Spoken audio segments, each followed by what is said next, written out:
Hello guys, good morning po. Ayan. So mapapansin nyo guys dito sa area namin guys. Mapapansin nyo walang langaw guys. Ang langaw lang dito guys, ito guys oh. Yan, ito lang yung langaw na fly, yung black soldier fly. Yung hindi yung langaw na nangingitlog, yung napakain natin, yung black soldier fly. So hindi masyadong malangaw dito sa amin guys kasi may nilalagay kami dito na ano nga yung abo. So yung abo guys, yun yung nilalagay natin dito kasi halimbawa patulad yan, iipot sila basa, yan i-disinfect natin yan ng abo. Ayun, yung ash yan, para hindi sila dapuan. Ang iba ginagamit guys biochar, yung biocharcoal, yung charcoal galing sa ipa ng palay yan, or kahoy na dinurog, mga uling dinurog. So ginagamit nila guys sa kanilang poultry. Sa atin naman dito abo. So effective rin naman ang abo guys kasi mas effect yung abo. Yung nga lang medyo acidic yung abo kaysa biochar-coal. Ang kagandahan kasi ng biochar-coal, pwede mo siyang i-recycle, pwede mo siyang gawing pataba. Yung abo kasi pag siguro medyo kaya lang mas matindi lang, hindi masyadong kakapitan ng bakterya yung abo. Wala masyado guys dito langaw.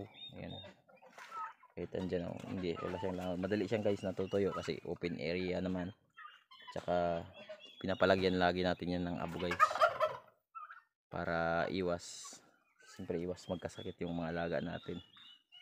Ayan. Yung abo guys galing doon sa tapahan, yung sa tapahan ng kopra. Yan, doon sa tapahan ko ng kopra, pagtapos ng tapa kasi may abo yon kasi parang ginagatungan nila yon. Siyempre ang panggatong pag sinisigaan, pag naubos na, nagiging abo. So yun yung nilalagay natin dito, dyan sa loob. Yan. Pero ang lagi nating pinapalagyan talaga itong sa loob kasi stay lang sila dyan eh.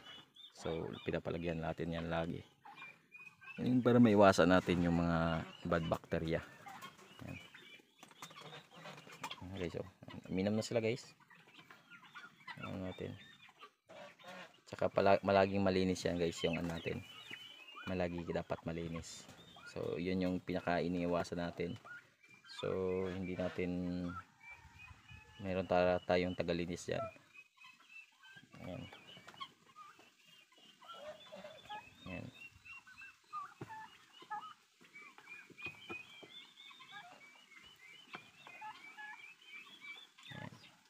So kung gusto niyo guys ng disinfection, pang disinfect na mura lang, yung abo. Ayan. Kung meron dyan sa inyo yung tinatapahan ng kopra, ayan, marami ng ganyan. Pero kung malapit rin kayo sa gilingan ng palay, kiskisa ng palay, meron naman yung mga ipa. Tapos pero kayo pa ang gagawa. So isa rin yun sa mga magandang pang disinfect.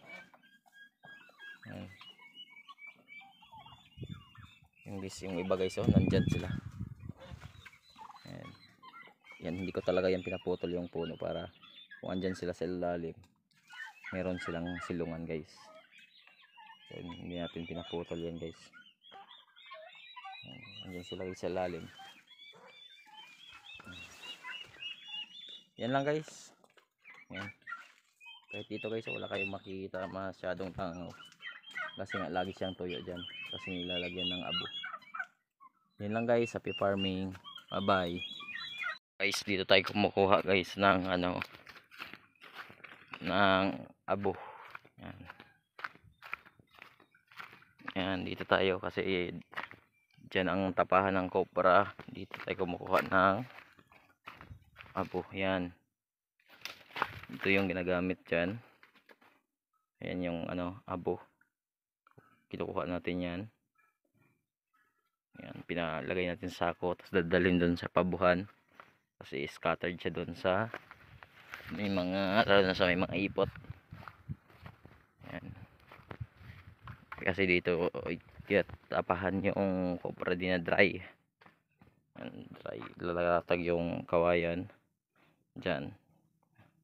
Tapos lalagay yung kopra. Tapos doon yung halos 10 meters yung layo ng apoy papunta dito. Usok na lang dadating dito, tsaka init. Hindi na dry dito yung kopra. Yun yung ginagamit natin, guys.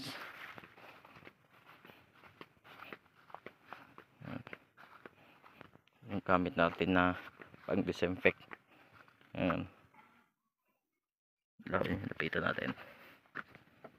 Ito lang, guys, oh. Ayan. Ito lang ginagamit natin. Kukunin natin to. Yan sa sako. Malalim to, guys. Siguro sa sako to. Kasi dami to. Ayan. Tapos yan na. Yan lang, guys. Happy farming. Happy farming ulit. Bye bye.